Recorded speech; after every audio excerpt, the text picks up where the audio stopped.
ఓం శాంతి. చివరి సమయం ఎలా ఉంటుంది? అక్కడ కమ్యూనికేషన్ అనేది టోటల్‌గా నిలిచిపోతుంది. అలాంటి టైంలో వైర్‌లెస్, వాయిస్‌లెస్ అంటే బాబా చెప్పే వైర్‌లెస్, వాయిస్‌లెస్ అంటే ఏంటి? కర్మాతీత స్థితి అని ఎందుకన్నారు? యోగయుక్త స్థితి అనలేదు కదా! కర్మలకు అతీతమైన స్థితి అని ఎందుకన్నారు?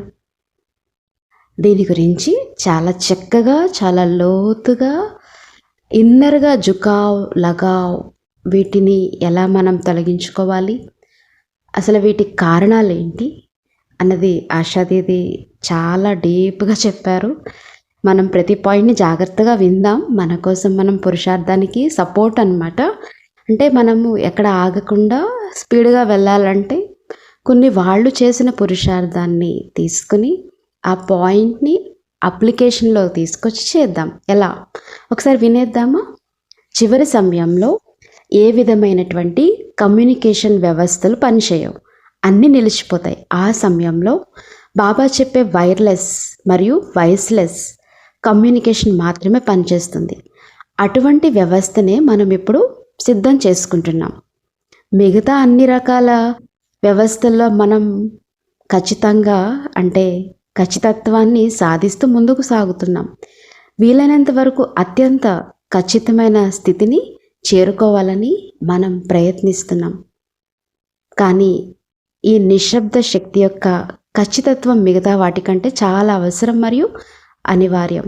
దాని గురించి ఇంకా వివరంగా అసలు మనం తెలుసుకోవాల్సింది చాలా ఉంది. మనం ఇతర విషయాల్లో ఎంత ఖచ్చితంగా అంటే యాక్యురేట్ కోరుకుంటామో ఈ స్థితిలో కూడా అంతకంటే ఎక్కువగా యాక్యురేట్ అవసరం. అసలు ఆ విషయం ఏంటి? అదే కర్మాతీత స్థితి. కర్మాతీత స్థితినా, అవస్థనా, లేక మన జీవితమా? నేను ఇక్కడికి వచ్చేటప్పుడు ఒక బోర్డు చూశాను. దానిపై కర్మయోగం ద్వారా కర్మాతీత స్థితి అని రాసి ఉంది. మీరు అక్కడ కర్మయోగం అని ఎందుకు రాశారు? యోగం ద్వారా కర్మాతీత స్థితి అని కానీ, రాజయోగం ద్వారా కర్మాతీత స్థితి అని కానీ ఎందుకు రాయలేదు? అలాగే జ్ఞానయోగం అని కానీ, వైరాగ్య యోగం అని కానీ ఎందుకు రాయలేదు? కేవలం కర్మయోగం అని మాత్రమే ఎందుకు రాశారు? దీని గురించి చాలా డిస్కస్ చేశారు. మీరు కర్మయోగం అని ఎందుకు రాశారు? ఎందుకంటే కర్మాతీత అనేది మన జీవితం. కర్మాతీత అనేది కేవలం ఒక స్థితి కాదు, అలానే ఒక స్టేట్ కాదు, అంటే అవస్థ కాదు. అది మన జీవన విధానం. కర్మాతీత స్థితి అంటే ఏంటంటే మీరు ఆ స్థితిని ఒక క్షణం పొందుతారు, ఆపై అది ముగిసిపోతుంది. అవస్థ అంటే అది కొంత సమయం వరకు ఉంటుంది, తర్వాత ముగిసిపోతుంది. కానీ లైఫ్, జీవితం అంటే అది మీ సహజమైన జీవన శైలిగా మారిపోవాలి. కర్మాతీత స్థితి అనేది మనము కర్మయోగం ద్వారా చేయవచ్చు. అంటే సహజమైన జీవితం కావాలి. మనం వికర్మలు చేసేవాళ్ళం కాదు, అలా అని ఏమీ చేయకుండా ఉండేవాళ్ళం కూడా కాదు. మనం ఇంకా పూర్తిగా పుణ్యకర్మలు చేసేవారిగా కూడా మారలేదు. కానీ కర్మయోగం ద్వారా మనం ఆ ఉన్నత స్థితిని పొందే ప్రయత్నం చేస్తున్నాం. అసలు కర్మయోగం అంటే ఏంటి? కర్మయోగం యొక్క నిర్వచనం ఏంటి? కర్మయోగం యొక్క నిర్వచనం ఏంటి? సాధారణంగా కర్మయోగం గురించి ఇలా చెప్తుంటారు. చేతులతో కర్మ చేయండి, మనసుతో భావాన్ని జ్ఞాపకం చేయండి. రెండవదిగా ఏం చెప్తారంటే ఈ విధంగా యోగయుక్తంగా ఉండి కర్మలు చేయాలి. అంటే మీ కర్మలు యోగంతో నిండి ఉండాలి. ఇక మూడవది కర్మయోగం గురించి అంటే కర్మయోగం అంటే నేను కర్మ చెయ్యాలి, కానీ నేను కర్మ చేయడం చూసి ఇతరులకి శివబాబా స్మృతి రావాలి. నేను కర్మయోగం యొక్క అసలైన నిర్వచనంగా దీన్నే భావిస్తాను. మనం కర్మయోగులం, మనకు పనే దైవం, వర్క్ ఈజ్ వర్క్షాప్ అనేది 100% నిజం. అయితే ఆ కర్మలు నేను ఎలా చేస్తున్నాను? కర్మ చేస్తున్నప్పుడు నాకు శివబాబా గుర్తుంటున్నారా? కొంచెం లోతుగా ఆలోచించి మిమ్మల్ని మీరు పరిశీలించుకోండి. బాబా గుర్తుంటారు, కానీ పూర్తి సమయం గుర్తుండరు. పని మొదట్లో గుర్తుంటారు. ఆ స్మృతి ఎంత శక్తివంతంగా ఉంటే అంత సమయం అది నిలిచి ఉంటుంది. ఆ సమయంలో మనం చేసే కర్మ కూడా చాలా అద్భుతంగా ఉంటుంది. కానీ ఆ తర్వాత సాధారణ స్థితి వచ్చేస్తుంది.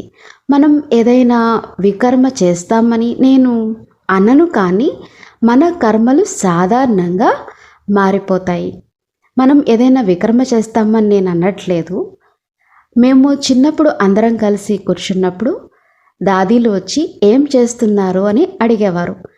అప్పుడు మా సమాధానం ఎలా ఉండేదంటే, అలానే కూర్చున్నాం, ఏమి చేయకుండా ఊరికే కూర్చున్నాం అని చెప్పేవాళ్ళం. కానీ ఊరికే అనే మాటకు అర్థం ఏంటి? ఇది మీ అందరికీ కూడా వర్తిస్తుంది. ఏదో టైం పాస్గా కూర్చున్నామంటే అర్థం ఏంటి? ఒకసారి విశ్లేషించండి.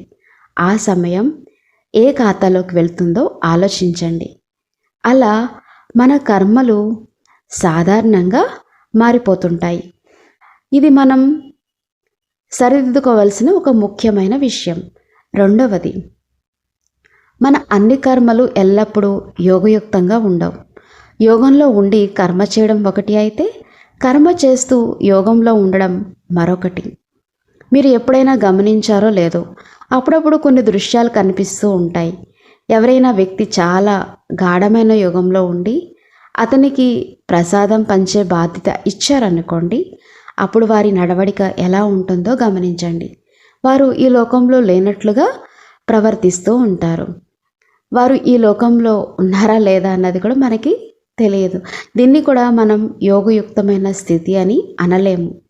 ఎందుకు అనలేము అని మీరు నన్ను అడగవచ్చు.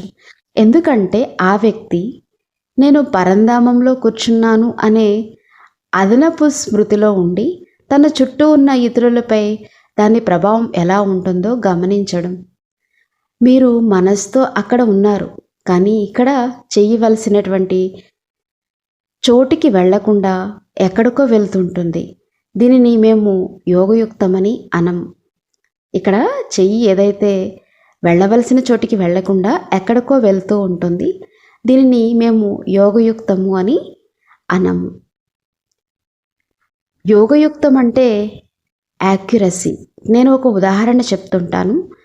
బాబా డాక్టర్ మధురకోటికి వచ్చినప్పుడు, ఆ రోజుల్లో సెంటర్లు చాలా తక్కువగా ఉండేవి. కమలానగర్, రజోరీ, సౌత్ ఎక్స్టెన్షన్, కరోల్ బాగ్ వంటి 4-5 సెంటర్లు మాత్రమే ఉండేవి.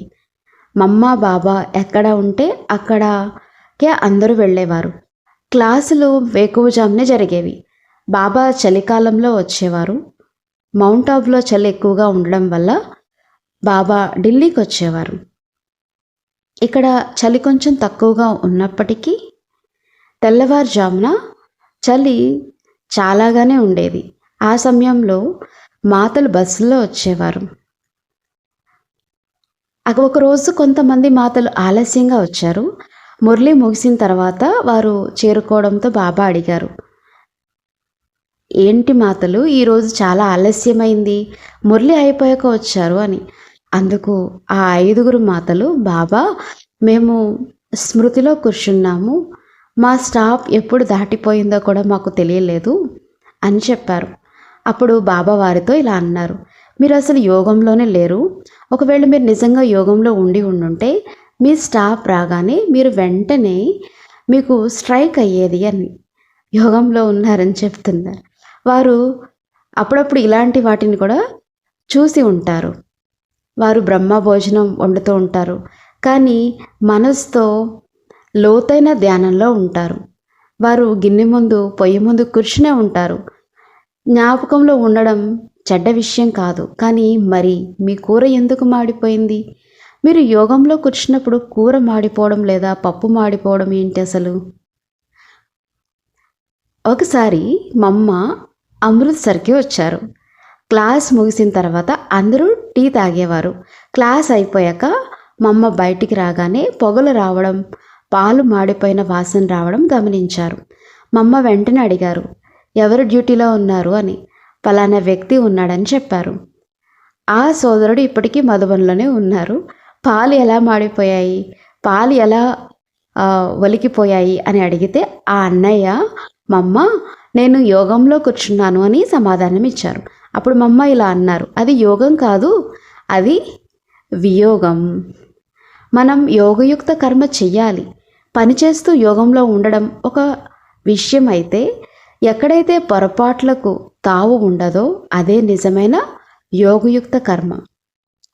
పూర్వం పిల్లలు వాకింగ్కి వెళ్ళినప్పుడు ఎవరైనా కింద పడితే బాబా అనేవారు, ఇతనికి ఈరోజు టోలీ బంద్, అందరికీ ప్రసాదం ఇవ్వండి కానీ ఇతనికి మాత్రం ఇవ్వకండి అని.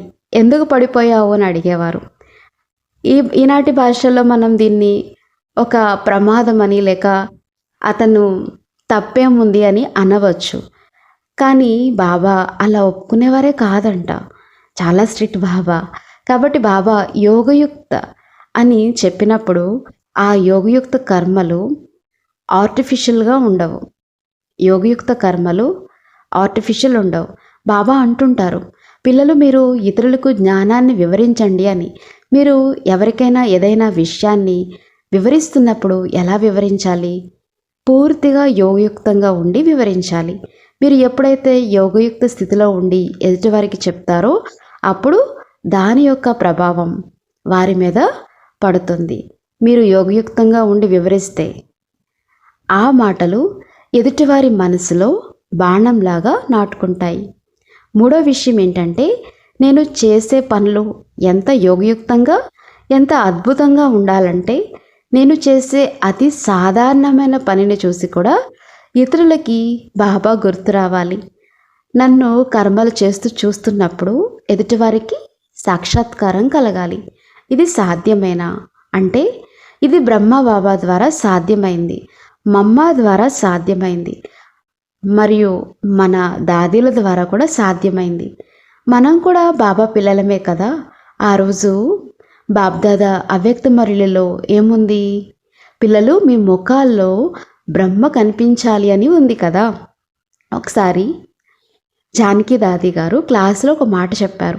చాలామంది ఈ అమ్మాయిని చూస్తుంటే వాళ్ళ అమ్మలానే ఉంది, లేక ఈమె రూపం వాళ్ళ నాన్న పోలికలతో ఉందని అంటూ ఉంటారు. కానీ ఈమెను చూస్తుంటే సరిగా తండ్రి బ్రహ్మబాబాలానే ఉంది అని ఎవరు ఎందుకు అనడం లేదు అని దాది ప్రశ్నించారు.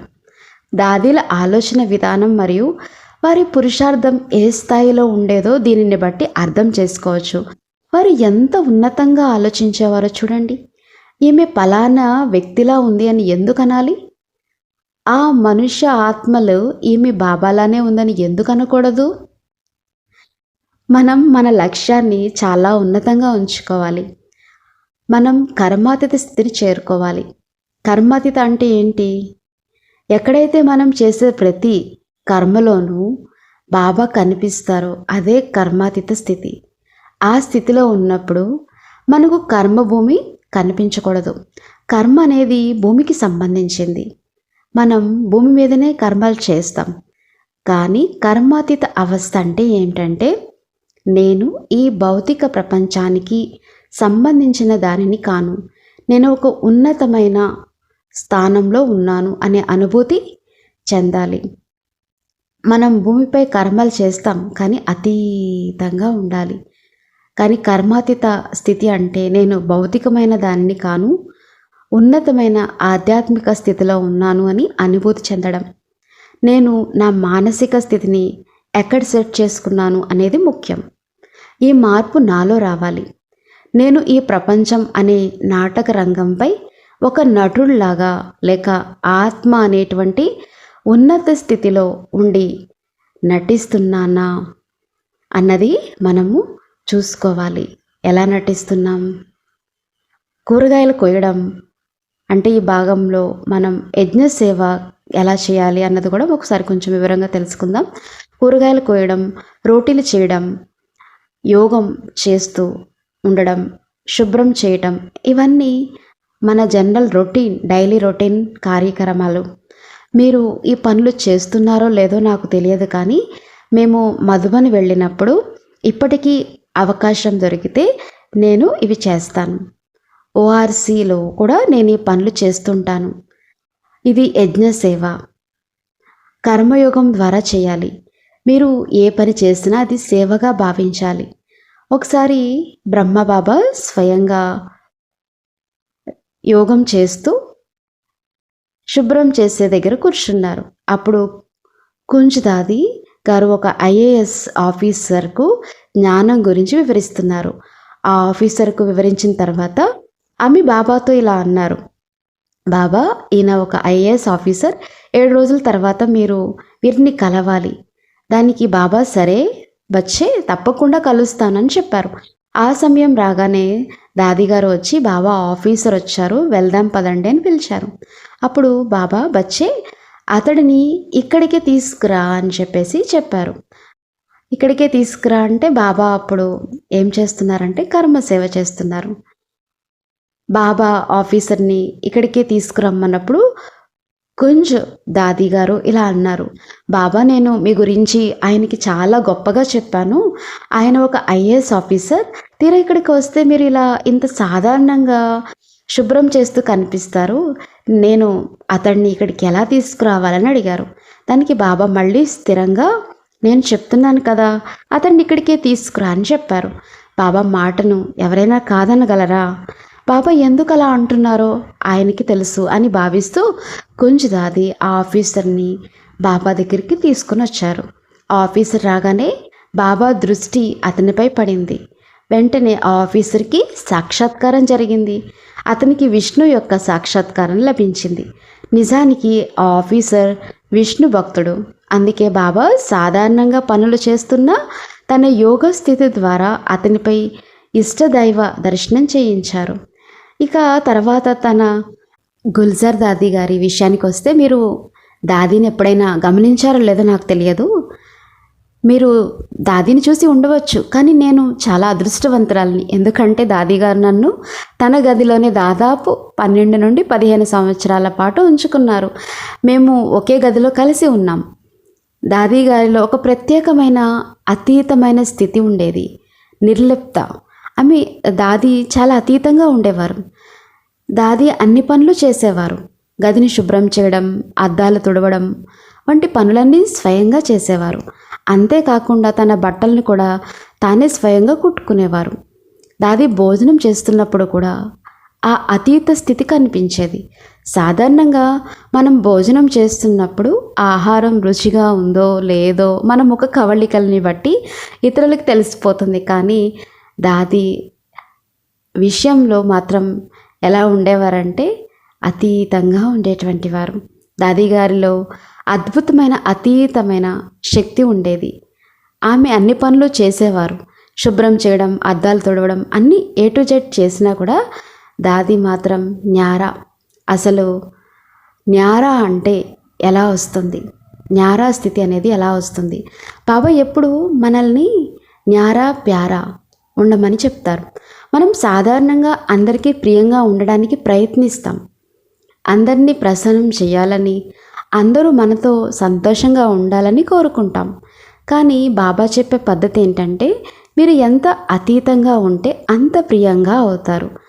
అసలు ఆ అతీత స్థితి అంటే ఏమిటి? అది ఎలా వస్తుంది? దానికోసం ఈరోజు మీరు ఎంచుకున్న 3 విషయాలు ఉన్నాయి. ప్రభావముక్త్, ప్రభావానికి లోను కాకపోవడం. లగావముక్త్, మమకారం లేకుండా ఉండటం. మరియు జుకావముక్త్, పక్షపాతం లేక మొగ్గు లేకుండా ఉండటం. ఆ అతీత స్థితి కోసం మీరు ఎంచుకున్న 3 విషయాలు ఉన్నాయి కదా, ప్రభావముక్త్, లగావముక్త్, జుకావముక్త్. ప్రభావముక్త్ బాబా చెప్తారు, ఎవరి ప్రభావంలోకి మీరు వెళ్ళకండి, ఎవరిని మీ ప్రభావంలోకి రానివ్వకండి. ఇది 1969 మాట. అప్పుడు మేము చాలా చిన్నవాళ్ళం. బహుశా మీరు ఇంకా పుట్టి కూడా ఉండరు. మేమంతా బాగా చదువుకున్న వాళ్ళం, యూనివర్సిటీ విద్యార్థులం. ఇప్పుడు నేను మీకు ఒక సూక్ష్మమైన విషయం చెప్పబోతున్నాను. మాకు ట్రైనింగ్ జరిగేటప్పుడు క్లాసులు ఉండేవి. దాదీలు జ్ఞానం మరియు ధారణ గురించి చెప్పేవారు. ఏం చేయాలి, ఏం చేయకూడదు, ఎలా ఉండాలి అనే విషయాన్ని వివరించేవారు. మా శిక్షణ సమయంలో క్లాసులు జరిగేవి. దాదీలు జ్ఞానధారణ గురించి అంటే మన ప్రవర్తన ఎలా ఉండాలనే విషయాల మీద క్లాసులు తీసుకునేవారు. అందరు దాదీలు ఈ ధారణల పరమైనటువంటి విషయాలనే బోధించేవారు. అయితే అదే సమయంలో జగదీష్ భాయ్ అన్నయ్య వచ్చారు. మన యజ్ఞంలోని సాహిత్యం అంత రాసింది అన్నయ్యే. బాబా ఆయన్ని సంజయ్ అని కూడా పిలిచేవారు. జగదీష్ భాయ్ మాకు ఒక క్లాస్ తీసుకున్నారు. ఆ క్లాస్ విన్నాక మేమంతా చాలా సంతోషించాము. మా గ్రూప్ అంతా, కన్యల గ్రూప్ అంతా మాకేదో ప్రత్యేకమైన విషయం లభించిందని అనిపించింది. ఎందుకంటే జగదీష్ భాయ్ చాలా మేధావి. ప్రతి విషయాన్ని కూడా అనలాటికల్గా అంటే విశ్లేషణాత్మకంగా క్రమ పద్ధతిలో వివరించేవారు. ఆయన జ్ఞానపరమైన లోతైన విషయాలు చెప్తూ ఉంటే దాదీలు ఎక్కువగా ధారణ గురించి చెప్పేవారు. ధారణ విషయాలు కొన్నిసార్లు నచ్చుతాయి, కొన్నిసార్లు నచ్చవు. అందుకే మేమంతా కలిసి మా ఇన్ఛార్జ్ అయిన చంద్రమణి దాది గారి దగ్గరికి వెళ్ళాము. జగదీష్ అన్నయ్య గారి క్లాసులు మాకు ఇంకా కావాలని ఆమెను కోరాము. ఆ కన్యల గ్రూప్లో అందరూ మంచి తెలివైన వారు. చంద్రిక దీది, మున్ని దీది, ఆశా దీది, ఆర్తి దీది, ఇలా మేమంతా వెళ్ళాం. మేము వెళ్ళి అడగగానే దాది చంద్రమణి గారు ఆశ్చర్యపోయారు. వెంటనే దాదీలందరూ కలిసి మీటింగ్ పెట్టుకున్నారు. ఈ కన్యలందరూ జగదీష్ భాయ్ క్లాస్కి ప్రభావితం అయిపోయారని చర్చించుకున్నారు. వీరంతా జగదీష్ భాయ్ ప్రభావంలో పడిపోయారని వారు అనుకున్నారు. ఆ విషయం మా దాకా వస్తుంది కదా, మళ్ళీ మాకు వారే కదా అర్థం చెప్పాల్సింది.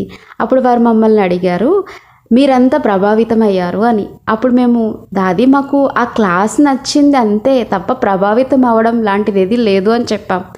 సాధారణంగా యవ్వనంలో ఇతరుల్ని మెప్పించగలగడం లేక ఇతరుల మాటలకి ప్రభావితం అవ్వడం అనేది మంచి విషయంగానే భావిస్తారు కదా. యవ్వనంలో ఎవరైనా బాగా మాట్లాడుతుంటే ఈమె ఇతరుల్ని బాగా ప్రభావితం చేయగలదు, ఈమె మాటల ప్రభావం చాలా బాగుందని అనుకోవడం మంచి విషయంగానే భావిస్తాం. ఇందులో తప్పేముంది, ఇది మంచిదే కదా అనిపిస్తుంది. కానీ ఆ రోజు నుండి మాకు అసలైన పాఠం మొదలైంది. అదేంటంటే ఎవరి ప్రభావంలోకి వెళ్ళకూడదు, ఎవరిని ప్రభావితం చేయకూడదు, ఎవరి ప్రభావంలోకి రావద్దు, ఎవరిని ప్రభావితం చేసే ప్రయత్నము చేయవద్దు. మేము స్కూల్ కాలేజీల్లో నేర్చుకునేది ఏంటి, బాగా పెర్ఫార్మెన్స్ ఇవ్వాలి, అద్భుతంగా ప్రసంగించాలి, అందరిపై మన ప్రభావం ఉండేలాగా చూసుకోవాలని నేర్చుకున్నాం. కానీ ఇక్కడ ఆ పాఠం పూర్తిగా రివర్స్ అయిపోయింది. ఆ సమయంలో మాకు అది అర్థం కాలేదు. ఎందుకంటే అప్పుడు మేము చిన్నవాళ్ళం, మా బుద్ధి కూడా అంత మెచ్యూర్ కాలేదు. కానీ తర్వాత నెమ్మదిగా ఒక విషయం అర్థమైంది, మనం ఎందుకు ప్రభావితం కాకూడదు. ఎందుకు ప్రభావితం కాకూడదు? ఆ ఆత్మ, ఒక ఆత్మ మరియు శివబాబు మధ్యలోని ఏదైనా ఇతర ఆత్మ ప్రభావం వచ్చిందంటే ఇక నాపై గ్రహణం పట్టినట్లే. ఇది చాలా ముఖ్యమైన విషయం. సూర్యుడికి భూమికి మధ్యలో చంద్రుడు వస్తే ఎలాగైతే గ్రహణం పడుతుందో అలాగే బాబాకు నాకు మధ్యలో మరేదైనా వ్యక్తిత్వం అంటే పర్సనాలిటీ ప్రవేశిస్తే అప్పుడు నాపై ఆ వ్యక్తి యొక్క ప్రభావమే ఉంటుంది తప్ప బాబా ప్రభావం ఉండదు. అప్పుడు నేను ఆ వ్యక్తి గుణగానం చేయడం మొదలు పెడతాను, ఆ వ్యక్తిని ఆధారంగా చేసుకుని నడుచుకుంటాను. మనం ఎందుకు ప్రభావితం కాకూడదు? ఒకవేళ నా ఆత్మకు మరియు శివబాబాకి మధ్యలో ఏదైనా వేరే వ్యక్తి వస్తే అప్పుడు నాపై గ్రహణం పడినట్లే. సూర్యుడికి భూమికి మధ్యలో చంద్రుడు వస్తే ఎలా అయితే గ్రహణం పడుతుందో అలానే కదా. అందుకని ఆలోచించండి. మనం ఆ వ్యక్తి గుణాలని కీర్తిస్తూ ఆ వ్యక్తిని ఆధారంగా చేసుకుని నడుచుకుంటే అప్పుడు ఒక ప్రశ్న తలెత్తుతుంది, నేను ఆ వ్యక్తికి వారసురాలని కావాలా లేక శివబాబాకి వారసురాలని కావాలా? మనం బాబాకి వారసులం కావాలి. ఒకవేళ ఈరోజు నేను ఇతరుల పట్ల ప్రభావితమైతే నాలో అవే సంస్కారాలు వస్తాయి. అప్పుడు నేను కూడా నా ముందున్న నలుగురిని ప్రభావితం చేయాలని కోరుకుంటున్నాను. అప్పట్లో మేము దాదీలను అడిగేవాళ్ళం, దాది అంటే మేము ఎవరిలోనూ మంచి గుణాలని చూడకూడదా, మేము అందరిలో గుణాలనే చూస్తాం కదా అని. అప్పుడు దాది అనేవారు, మీరు గుణాలని దొంగిలించేవారే కావాలి, అందరిలో గుణాలని చూడాలి, ఆ గుణాలని గ్రహించాలి, కానీ వారి ప్రభావంలోకి వెళ్ళకూడదు అని చెప్పేవారనమాట. ఎప్పుడు ఆ గుణాల వెనుక ఉన్న పరమాత్మను గుర్తుంచుకోవాలి. ఎందుకంటే శ్రీబాబాని ఇచ్చారు. ఆ విశేషత అసలు ఎవరిది? అది శ్రీబాబా యొక్క విశేషత. కాబట్టి ఎప్పుడు ఆ గుణాల వెనుక ఉన్న పరమాత్మని గుర్తుంచుకోవాలి, కానీ ఆ వ్యక్తిని కాదు. మనం కేవలం వ్యక్తులకే కాదు, వారి యొక్క స్టైల్కి కూడా ప్రభావితం అవుతూ ఉంటాం. మీరు గమనించే ఉంటారు, కొందరు ఇతరుల స్టైల్ నుండి కాపీ చేయడానికి ప్రయత్నిస్తారు. దాన్ని ఏమంటారు? డూప్లికేట్ అంటారు. మరి కొందరు ఫేక్ అని రాస్తారు, అంటే అది ఒరిజినల్ కాదని అర్థం. గుర్తుంచుకోండి, నేను ఒక ఒంటరి ఆత్మను. నా సొంత సంస్కారాలను, నా సొంత వ్యక్తిత్వాన్ని నేను తీర్చిదిద్దుకోవాలి. నేను ఒక స్వతంత్ర ఆత్మను. నా సంస్కారాలను, నా వ్యక్తిత్వాన్ని నేనే మెరుగుపరుచుకోవాలి. ఇతరుల వ్యక్తిత్వ ప్రభావంతో నన్ను నేను తయారు చేసుకోకూడదు. నేను ఏంటో అది నేను. I am what I am అనే స్పష్టత ఉండాలి. అయితే వారి నుండి మీరు ఇన్స్పిరేషన్ పొందవచ్చు. పలానా వారు ఇలా చేయగలిగినప్పుడు నేను కూడా చేయగలను కదా అని అనుకోవడం ప్రేరణ అవుతుంది. ప్రేరణ పొందడం అంటే అది ప్రభావం కాదు. ప్రేరణ మనల్ని ముందుకు నడిపిస్తుంది, కానీ ప్రభావం మనల్ని ఇతరుల మీద ఆధారపడేలా చేస్తుంది. కాబట్టి ప్రేరణ వేరు, ప్రభావం వేరు. ఇది స్పష్టంగా అర్థం చేసుకోవాలి. సరే, ఇక రెండో విషయం లగావ్, మమకారం లేక అనుబంధం. ఒకసారి చూద్దాం దీని గురించి. అసలు లగావ్, మమకారం. మీ అందరికీ లగావ్ అంటే ఏమిటో తెలుసు. నేను మనుష్య ఆత్మలతో ఉండే మమకారం గురించి మాట్లాడడం లేదు, ఎందుకంటే అది పాత విషయం మరియు దాని గురించి మనందరికీ అవగాహన కూడా ఉంది. కానీ ఈ మధ్య బహుశా ఒక వారం క్రితం అనుకుంటా నాకు ఈ లగావ్లో ఉండే అతి సూక్ష్మమైన లోతు అర్థమైంది. అది నేను మీతో పంచుకుంటాను. బహుశా మీకు ఇది ఇప్పటికి తెలిసి ఉండవచ్చు, కానీ నాకైతే ఇది ఒక కొత్త అవగాహన లేక ఒక అవేర్నెస్ లాంటిది, లేదా ఒక రకమైన సాక్షాత్కారం అనుకోవచ్చు. అదేమిటంటే తన పేరు పట్ల ఉండే మమకారం. ఇది చాలా సూక్ష్మమైన విషయం. బాబా ఒక వారం క్రితం ఇచ్చిన వరదానంలో ఈ విషయం ఉంది. నా పేరు పాడవుతుంది, నాకు దక్కవలసిన గౌరవం దక్కట్లేదని అనుకోవడం, ఇవన్నీ కూడా పేరు పట్ల ఉన్న మమకారమే. నా పేరు గురించి ఎవరైనా ఏదైనా అంటే చాలు వెంటనే నా చెవులు రిక్కించుకుంటాను. ఏమన్నారు? నా పేరు తీసుకున్నారా? అక్కడ ఏం జరిగింది అని ఆరా తీస్తాను. ఇదంతా పేరు మీద ఉన్న మమకారం వల్లే జరుగుతుంది. ఇక ఇతర మమకారాలని వదిలేయండి. ఈరోజు మనం ఎంత మెచ్యూర్ చెందామంటే మనుషుల పట్ల లేక వస్తువుల పట్ల మమకారానికి లోను కావట్లేదు. వ్యక్తుల పట్ల కానీ వస్తువుల పట్ల కానీ మనకు మమకారం లేదు, కానీ పని చేసే విధానం పట్ల మమకారం ఉంటుంది. మన పేరు పట్ల మమకారం ఉంటుంది. అలాగే మన ఆలోచన విధానం పట్ల కూడా మమకారం ఉంటుంది. నేను ఇలానే ఆలోచిస్తాను, ఇదే సరైన పద్ధతి అని మనం బలంగా నమ్ముతాం. ఈ పద్ధతిని వదులుకోవడానికి నేను ఇష్టపడను. నేను చెప్పేదే కరెక్ట్ కదా అక్కయ్య. మమకారం అనేది కేవలం పేరుతోనే కాదు, మన పని చేసే శైలితో కూడా ఉంటుంది. ఇది చాలా సూక్ష్మమైన విషయం. ఇప్పుడు నేను దీన్ని బాగా రీసెర్చ్ చేసుకుంటే ఈ రోజుల్లో మన యువతలో కనిపిస్తున్నటువంటి డిప్రెషన్ వంటి సమస్యలకు ఇది కూడా ఒక కారణమే.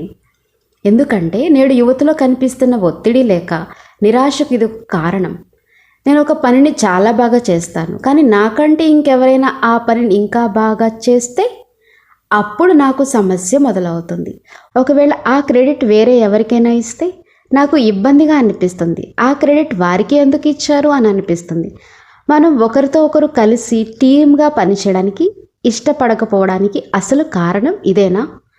మీరు నాకు ఏదైనా ప్రాజెక్ట్ ఇస్తే నేను దానిని 100% అద్భుతంగా ఎక్సలెంట్గా చేసి చూపిస్తాను.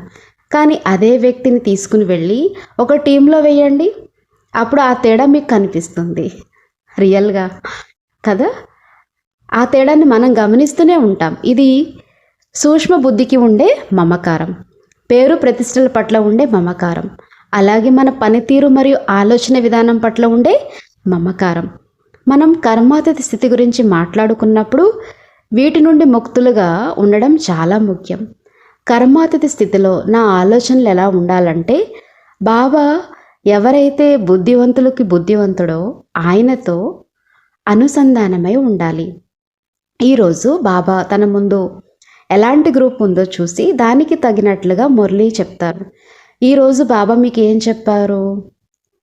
బాబా మీకు ఈరోజు ఏం చెప్పారు? ఎందుకనంటే అక్కడ పిల్లల గ్రూప్ని చూస్తాడు బాబా. దాన్ని బట్టి బాబా చెప్తూ ఉంటారు. మీరు ఏదైనా పని చేస్తున్నప్పుడు ఆ పని పూర్తయిన వెంటనే మళ్ళీ శాంతి స్థితిలోకి రావాలి. ప్రస్తుతం ఐటీ, విద్య మరియు సాంకేతిక వంటివి మనకు అవసరమే, కానీ అవి మాయా రూపాలు కూడా. ఏదైనా సమస్యకు సమాధానం దొరికే వరకు మనం దాన్ని వెంటే పడి ఉంటాం, కానీ సరైన సమయంలో మనల్ని మనం ఆ పని నుండి విడదీసుకోవడం మరియు ఉపసంహరించుకోవడం అనేది చాలా అవసరమైన అభ్యాసం. విత్డ్రా. లొంగిపోకుండా ఉండటం. ఏ వస్తువు పట్ల లేక విషయం పట్ల ప్రత్యేకమైన మొగ్గు ఉండకూడదు. కర్మాతీత స్థితి అంటే ఎప్పుడూ ఒకే రకమైన ఏకరస స్థితిలో ఉండటం. కంటికి నచ్చే దృశ్యాల పట్ల ఆసక్తి, చెవులకు నచ్చే మాటల పట్ల ఆసక్తి, నాలుగు రుచులు లేక సాంగత్యం పట్ల ఆసక్తి ఉన్నా అది సంపూర్ణ స్థితి కాదు. చివరకు ఆర్టిఫిషియల్ ఇంటెలిజెన్స్ వంటి ఆధునిక విషయాల పట్ల కూడా మితిమీరిన ఆసక్తి ఉంటే మనం కర్మాతీత స్థితికి చేరుకోలేము. కాబట్టి కర్మాతీత స్థితి అనేది ఒక ఏకరస స్థితి. మనం చేస్తున్న కర్మల నుండి లేక బాహ్య విషయాల నుండి మనకు ఏదైనా రకమైన రసం, ఆసక్తి లేక సుఖం అందుతున్నంత కాలం మనం కర్మాతీత స్థితికి చేరుకోలేం. ఒక పండు ఎప్పుడు సిద్ధమవుతుంది అంటే అది బయట నుండి రసాన్ని తీసుకోవడం ఆపివేసినప్పుడే అది పరిపూర్ణంగా తయారవుతుంది. అలాగే ఆత్మ కూడా బాహ్య ఆకర్షణ నుండి విముక్తి పొందాలి. మనకు కళ్ళ ద్వారా వచ్చే దృశ్యాల రసం, చెవుల ద్వారా వినే మాటల రసం, నాలుగు రుచులు లేక ఇతరుల సాంగత్యం పట్ల ఆసక్తి ఉన్నా అది అడ్డంకే. చివరికి ఆర్టిఫిషియల్ ఇంటెలిజెన్స్ పట్ల ఉండే అతి ఆసక్తి కూడా మనల్ని కర్మాతీత స్థితికి చేరనివ్వదు. సాధారణ పద్ధతిలో ఏ పని చేసినా తప్పులేదు. సత్యుగంలో కూడా సైన్స్ ఉంటుంది. ప్రస్తుతం జరుగుతున్న శాస్త్రీయ అభివృద్ధి అంతా భవిష్యత్తులో సత్యుగ ప్రపంచంలో ఉపయోగపడడానికే జరుగుతుంది. ఉదాహరణకు సెన్సార్ల వంటి సాంకేతికత అక్కడ ఉపయోగపడుతుంది. సాంకేతికత అక్కడ కూడా ఉంటుంది. కృత్రిమ మేధస్సు వంటి ఆధునిక విషయాల పట్ల అతిగా ఆకర్షితులైతే కర్మాతీత స్థితిని చేరుకోలేము. అయితే సాధారణ పద్ధతిలో సైన్స్ని ఉపయోగించడం తప్పు కాదు. ప్రస్తుతం జరుగుతున్న శాస్త్రీయ ఆవిష్కరణలు సత్యుగ ప్రపంచంలో ఉపయోగపడవచ్చు. ఉదాహరణకి సెన్సార్స్ వాడకం. 60 ఏళ్ల క్రితం బెంగళూరులోని విశ్వేశ్వరయ్య మ్యూజియంలో తాను చూసిన ఒక విషయాన్ని దీది గుర్తు చేసుకున్నారు. సర్ ఎం విశ్వేశ్వరయ్య గారు మన దేశం గర్వించదగ్గ గొప్ప శాస్త్రవేత్త. ఆయన మేధస్సు ఎంత గొప్పదంటే అమెరికన్లు కూడా ఆయన మెదడుని అధ్యయనం చేయడానికి అడిగారు.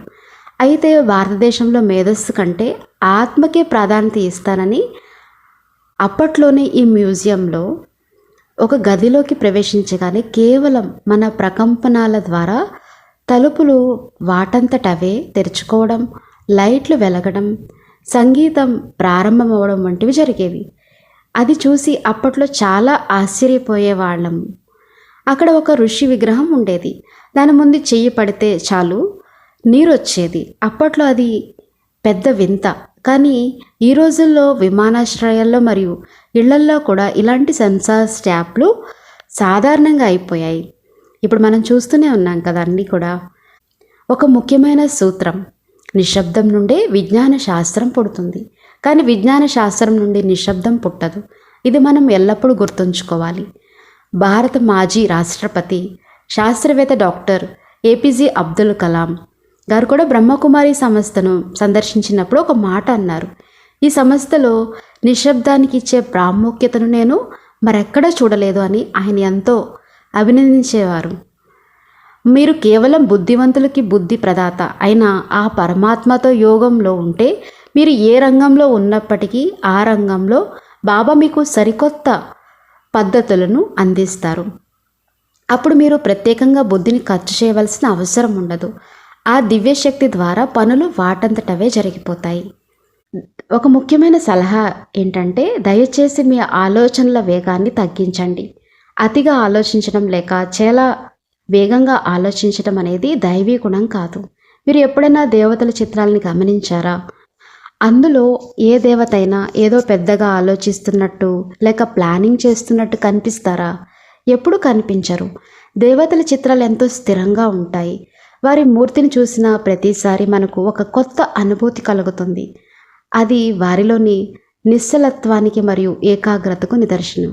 నిజానికి ఆ దేవతలు మరెవరో కాదు, అది మనలోని ఆ దివ్యత్వాన్ని మనం గుర్తించాలి అనుకుంటున్నారు. ఒకప్పుడు తన ఆలోచనలు కూడా చాలా వేగంగా ఉండేవని చెప్పారు. కానీ ఇప్పుడు దాదికి ఒక విషయం అర్థమైంది. దేవతలు అతిగా ఆలోచించరు. దాది జానకి గారు ఎప్పుడో ఒక మాట అనేవారు, డోంట్ థింక్. అప్పుడు కొందరు అడిగేవారు, మేము ఆలోచించకపోతే మా గురించి ఎవరు ఆలోచిస్తారు అని. కానీ ఆ మహానీయులు తమ అనుభవంతో ఇలా చెప్పేవారు, ఆలోచించవద్దు అంటే అర్థం మన ఆలోచన విధానం ఎంత ఉన్నతంగా ఉండాలంటే మనకు ఏది అవసరమో ఆ ఆలోచనలు మాత్రమే మనకు రావాలి. మనం మన ఆలోచనలకు మాస్టర్ కావాలి. మన ఆలోచనలకి మనం మాస్టర్ కావాలి. ఆలోచించవద్దు అంటే అర్థం ఆలోచనలు పూర్తిగా ఆపేయడం కాదు అన్నది మీకు అర్థమైంది కదా. మాస్టర్ కావాలి. ఇప్పుడు మీ బుద్ధి అనవసరమైన విషయాల వైపు వెళ్లకుండా కేవలం అవసరమైన మరియు ఉన్నతమైన విషయాల వైపే ఏకాగ్రత ఉంటుంది. దీది గారు ఒక విషయం గుర్తు చేస్తారనమాట. ఆశా దీది. దాది గుల్జార్ గారు చిన్నప్పటి నుండే జ్ఞానంలో ఉన్నారు. ఆమె లక్నో నుండి ఢిల్లీకి వచ్చినప్పుడు కమలానగర్ సెంటర్లో ఉండేవారు. అప్పట్లో జోన్ ఇన్ఛార్జిగా పెద్ద దీది ఉండేవారు. గుల్జార్ దాది గారి స్థితి ఎంత నిశ్చలంగా ఉండేదో అంటే అసలు ఎంత స్థిరంగా అలానే కూర్చునేవారు. పెద్ద దీది ఆమెని సరదాగా నిస్సంకల్ప దేవత అని పిలిచేవారు. ఓ నిస్సంకల్ప దేవత, కొంచెం సంకల్పంలోకి రా అని పెద్ద దీది ఉత్తరాల్లో రాసేవారు. దానికి గుల్జార్ దాది నవ్వుతూ, దీది నాలోని మంచి గుణాన్ని కూడా మీరు అవగుణంగా చెప్తున్నారా అని అనేవారు. అప్పుడు పెద్ద దీది, ఇది అవగుణం కాదు, కానీ సేవ కోసం మీరు అప్పుడప్పుడు సంకల్పంలోకి రావాలి అని చెప్పేవారు. అంటే అవసరమైనప్పుడు ఆలోచించి మళ్ళీ వెంటనే నిశ్శబ్ద స్థితిలోకి వెళ్ళడం ఒక గొప్ప తపస్సు. అమ్మో, అసలు అలాంటి తపస్సు గుల్జార్ దాది చేశారు. గ్రేట్. మనం కూడా అలాంటి తపస్సు చేయాలి. అందుకని ఆలోచనల వేగాన్ని తగ్గించడం అనేది అంత సులభమైన పని కాదు. ఎవరికైతే చాలా కాలంగా వేగంగా ఆలోచించే అలవాటు ఉంటుందో వారు తమ ఆలోచనలు నెమ్మదిగా ఆలోచించడానికి కృషి చేయాల్సి ఉంటుంది. మనం పురుషార్థం చేస్తూ చివరి స్థితికి చేరుకున్నప్పుడు మనకి వేలాది ఆలోచనలు ఉండవు. కేవలం ఒక్కటే ఉన్నతమైన ఏకాగ్రతతో కూడిన ఆలోచన మాత్రమే ఉంటుంది. కర్మాతీత స్థితి అంటే ఏమిటి? ఆ స్థితిలో ఉన్నప్పుడు అనుభూతి ఎలా ఉంటుంది? దీని గురించి ఇంత డీప్గా ఉన్నాయి ఒక్కొక్క పాయింట్. మనం జాగ్రత్తగా ప్రతిదీ కూడా అబ్జర్వ్ చేయాల్సి ఉంటుంది.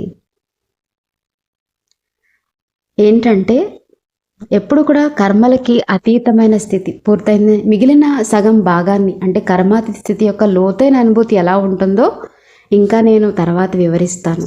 ఓం శాంతి.